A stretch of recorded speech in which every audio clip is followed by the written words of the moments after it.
დღეს ვისაუბრებთ ზოროასტრიზმზე.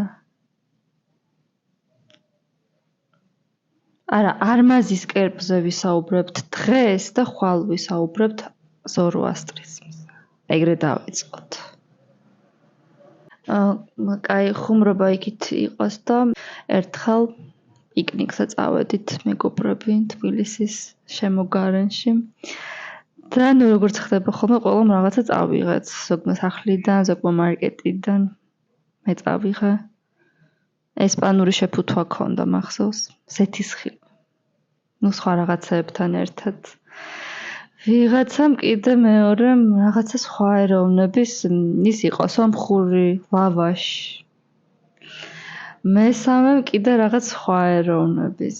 რო გავშალეთ ეს პიკნიკი, ნუ დავხედეთ, ძალიან ინტერნაციონალური სუფრა წაიშალა და ფიქრობთ ახლა რომ თქვათ ერთში რო დანარჩენები ჩავაწყოთ, თუ აი რა ვქნათ გვშია რომ ჭამოთ. ყველაზე მოხერხებულმა ეგრე ქნა ხო, ერთში დააწყო დანარჩენები და ნერწმეყლავება. ყველა ინგრედიენტი ესე ცალ-ცალკე გასინჯული გქონდა, მაგრამ ისეთი კომბინაციაში ისეთი გემო დაჭდა რომ აი ენით აღუწერელი მართლა. ეგზოტიკური რამდენად ეთქმის არ ვიცი, მაგრამ ცოტა აკლდა ეგზოტიკურობამდე. დღემდე გვახსოვს მართლა.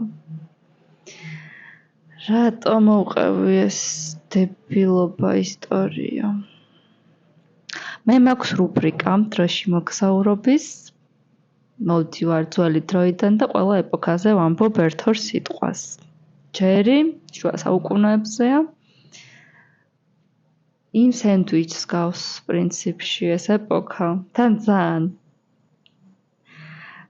გონია რომ ძალიან უსამართლოდ შეიძლება კონდეს მიწებებული ამ ეპოქას, როგორც ვთქვათ, ბნელი და კიდე რა დაარქვეს.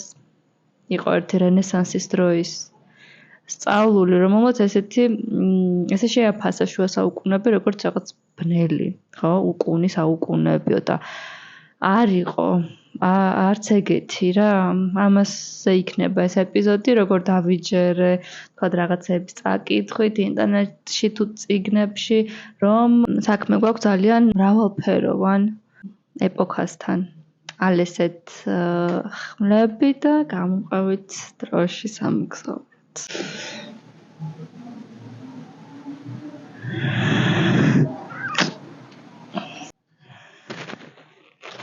ალერგია ისეთი არაფერი. ფერები არიან ყველაზე განსწავლულები ამ პერიოდში. მე მგონი თუ არ მეშლება. ნუ საერო პირებიც, მაგრამ ესენიც ასე არიან. ან იწერენ ძირითადად, გადაწერით არიან დაკავებულები. ეხლა მკითხავთ, რას იწერენ? წმინდანთა ცხოვრებას, აი ვიღაცა თუ ეწამა თავისი მრწამსისთვის, ეს უკვე მოსაყოლი ამბავი გონიათ. ხო, მაგალითად, ნუ ჩვენ ვიცით, რომ შუა საუკუნეებში უკვე მეტნაკლებად გაჭრილია სავაჭრო გზები, თუ გახსნილია და ბერებიც მოგზაურობენ, მარტო მონასტრებში გამოკეტილები არ არიან და იმებს არ იწერენ ხელნაწერებს. და აი მოწამეების ცხოვრებას. აი თქვათ პალესტინაში მოხვდნენ ქართველი ბერები. და ყური მოკლეს აი თქვათ ერთი მოწამის ისეთ გულისამაჩუყებელ ისტორიას. აუცილებლად ამას მოთარგმნიდნენ მშობლიურ ენაზე.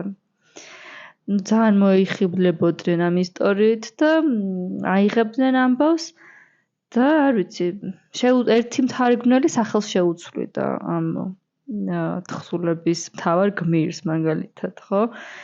თუ იყო ცხოვრებაი წმინდისა პეტრესი, ეს დააწერდა ცხოვრებაი წმინდისა პავლესი. სახელი შეუცვალეს.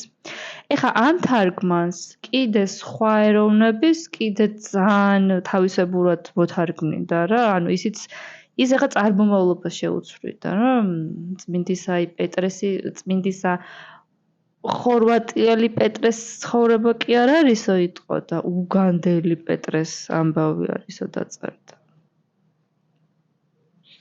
გაფუჭებული ტელეფონი ან გითამაშიათ, ან გსმენიათ ბავშვობაში, რა პრინციპია, ხო? ანუ თამაშის დასაწყისში ერთი მოთამაშე გადაჩურჩულებს მეორეს რაღაც სიტყვას და რომ მოივლის ეს სიტყვა წრეს, ბოლოს დგება მოთამაშე და სულ სხვა სიტყვას ამბობს.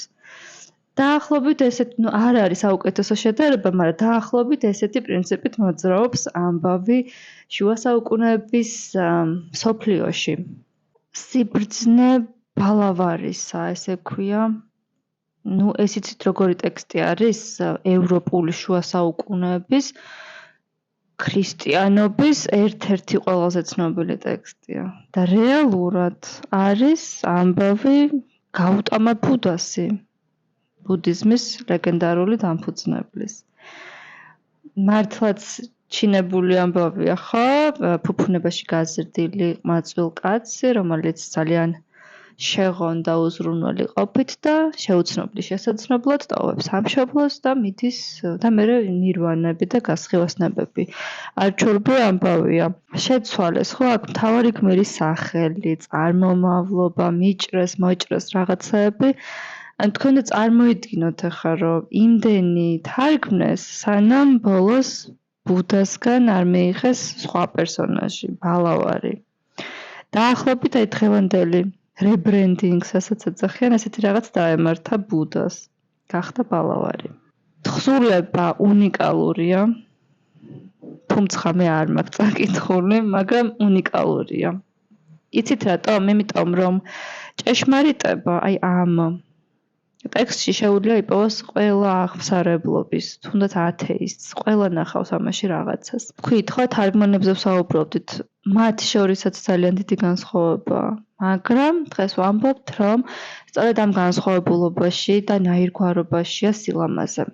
ბალავარიანის აი ამ ტექსტის შემდეგ იქმნება ვისრამიანი, ამირან დარეჯანიანი, რომლებიც ეს ტექსტებიც არ მაქვს წაკითხული. მაგრამ რაღაც წარმოდგენა მაქვს. ვეფხის ტყავსანი იქმნება კიდე, ხო? და მე მჯერა რომ ვეფხის ტყავსანი ვერ იქნებოდა ისეთი მაგარი წინსწრებით, აი ეს სიბრძნე ბალავარისა რო არ ქონდეს. იმიტომ რომ აი ამ ჩამოთვლილი ტექსტების ავტორებს რაღაცა სხვანაირად წერენ რა, იმიტომ რომ არ აინტერესებთ არც მაგალითად ეროვნული იდენტობა ვისიმე, რელიგია, ეთნიკური უმცირესობების პრობლემები, არ აინტერესებთ. ის, რაზეც თვალი უჭირავთ, არის უნივერსალური და ყველასთვის აზიარო. თავდადება, მეგობრობა, სიყვარული და ის სხვა ღირსებანი ადამიანის. ცალკე მოსაყოლი ამბავია, რა პირობებში იწერდნენ ბერები. სვინაქსარი არის ესეთი ქართული ხელნაწერია. არის ულამაზესად გადაწიკწიკებული ტექსტი და ბოლოს აქვს ამ დაღლილი გადამწერის კომენტარივით მიუწერია საწყალს. ღმერთო, მიხსენ ამა წიგნისაგან.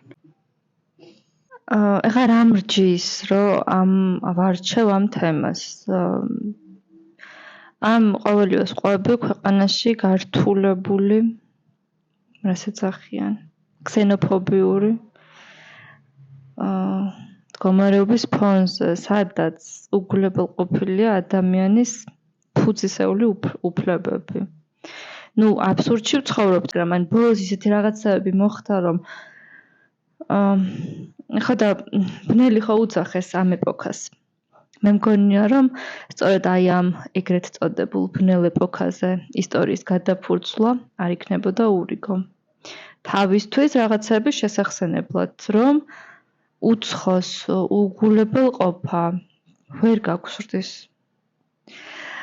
თუ იმ ეპოქაში ყველა თავის ჭკუაზე თარგმნიდა მის ყურს მოკრულ ისტორიას და თან ეს გაუცნობიერებლად ხდებოდა, ხო? ბუდა ლამის გლობალურ წმინდანად აქციას. ჩვენს დროში მჯერა, რომ ადამიანს შეუძლია ახლა უკვე გაცნობიერებულად, მეტი ცოდნით ამ ინფორმაციულ ეპოქაში შეითვისოს უცხო, არ მინდა დავარქვა, განსხვავებული შეითვისოს, ოღონდ ისე რომ ეს ფუძისეული არ დაკარგოს და არ შთანთქას იმ ახალმა. უფრო დისციპლინირებული სახე მისცეს. კონდეს ეგეთი კოორდინირებული ქაოსი. ეხლა ვარ ChatGPT-ის ესე იგი Windows ვერსიაში. და რასაც ვუყურებ მობილურ ვერსიაზე ადრე Windows-ის ფორმატში ვხედავთ ხოლმე თუ რაიმე ახალი ფუნქცია და მე ამ ეპიზოდის მომზადების დროს ყველანაირად ვატრიალე, ესე იგი ძალიან სპეკულაციური კითხვებიც დავუსვი. მე აღარ მაქვს კითხვები, ახლა შეიძლება თქვენ გქონდეთ და უნდა გქონდეთ და გირჩევთ რომ მობილურ აპლიკაციაზე მეტად ალბათ Windows-იდან დაუსვათ ეს კითხვები. მადლობა რომ ისმენდით. კარგად.